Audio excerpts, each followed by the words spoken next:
Hi there. Now we are going to discuss what is the content and how you write Chapter 2 of the research.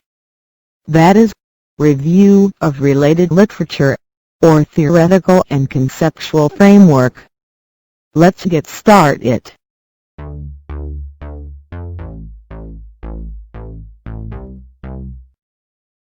Before we discuss it further, let's review first the chapters of the research. There are 5 chapters of the research.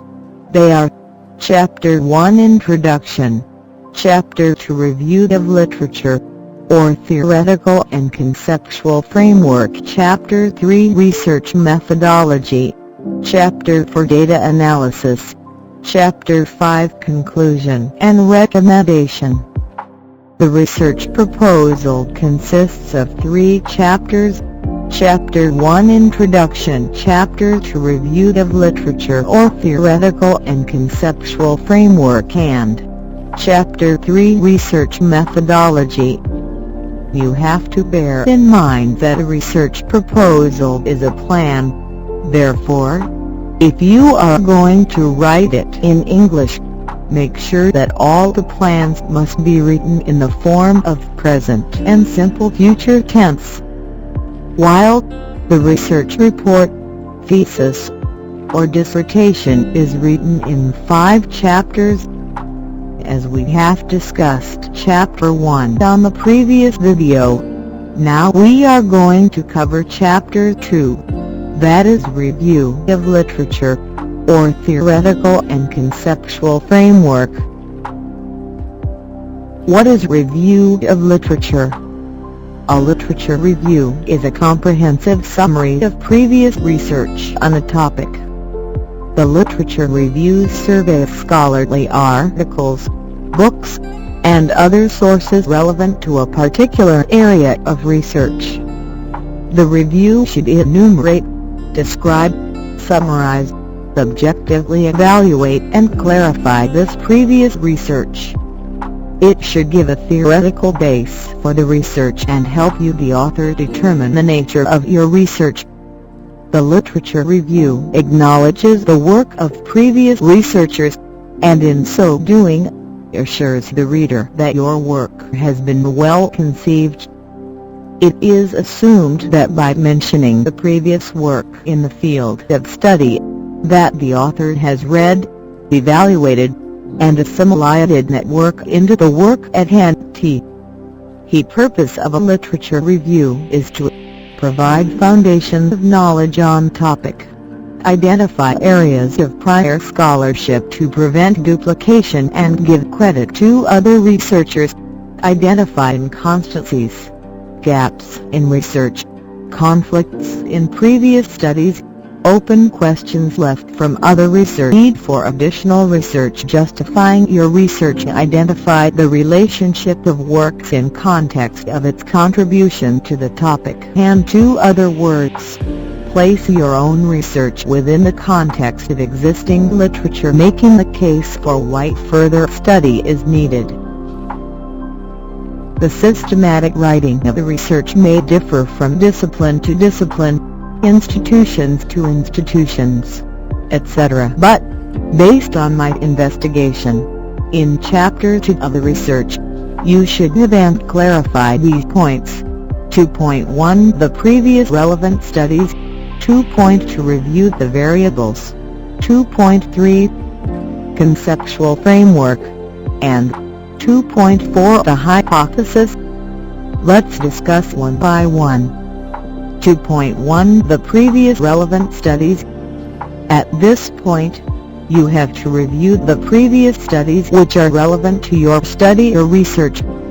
Previous studies are one of the most important parts of the scientific research, and there is no complete scientific research without containing previous studies. Next, 2.2 Review the variables.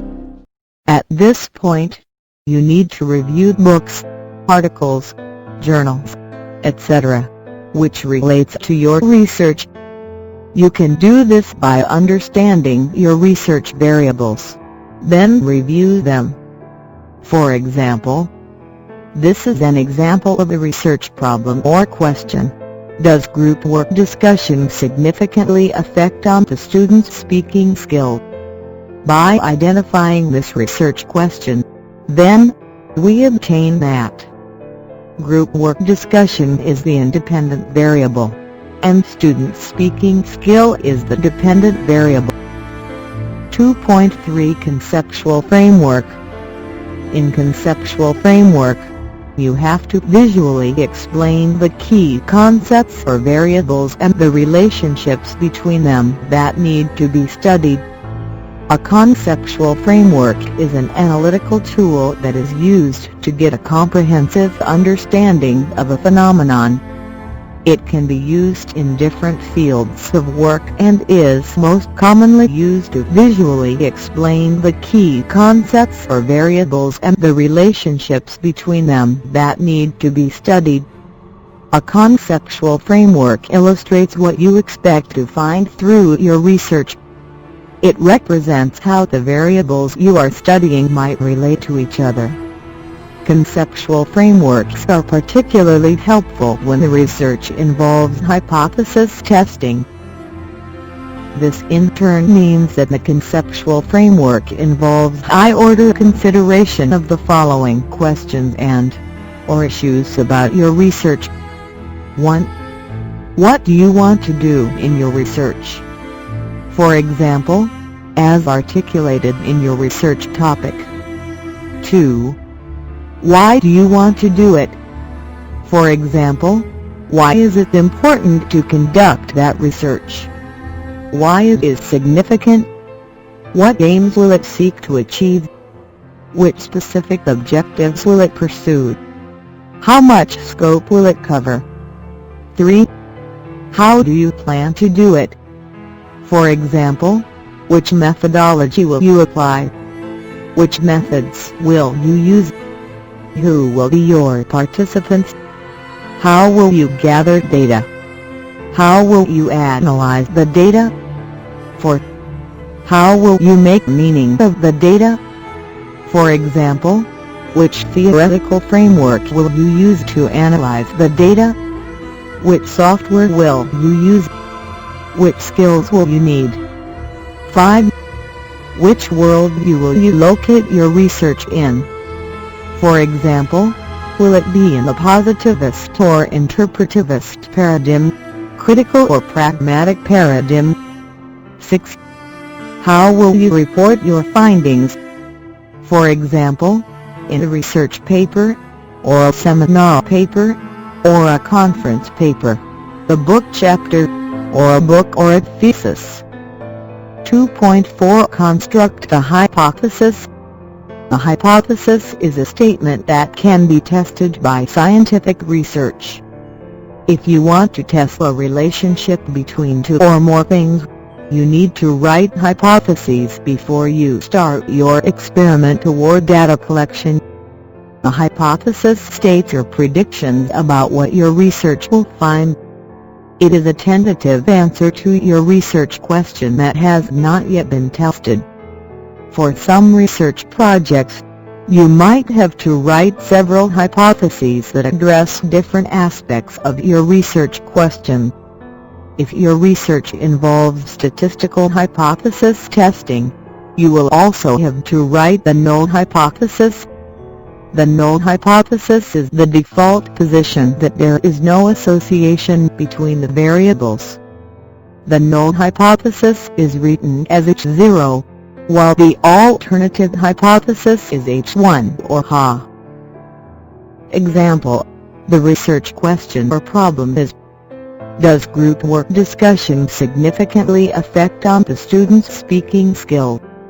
The null hypothesis is: there is no significant effect of group work discussion on the student's speaking skill. While the alternative hypothesis is: there is a significant effect of group work discussion on the student's speaking skill. So, that should be the contents and how you write the Chapter 2 of your research.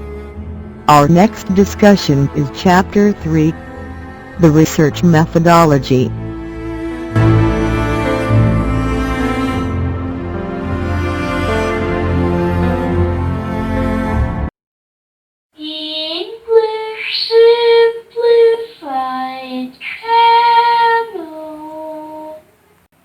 your channel to learn English. Subscribe for more.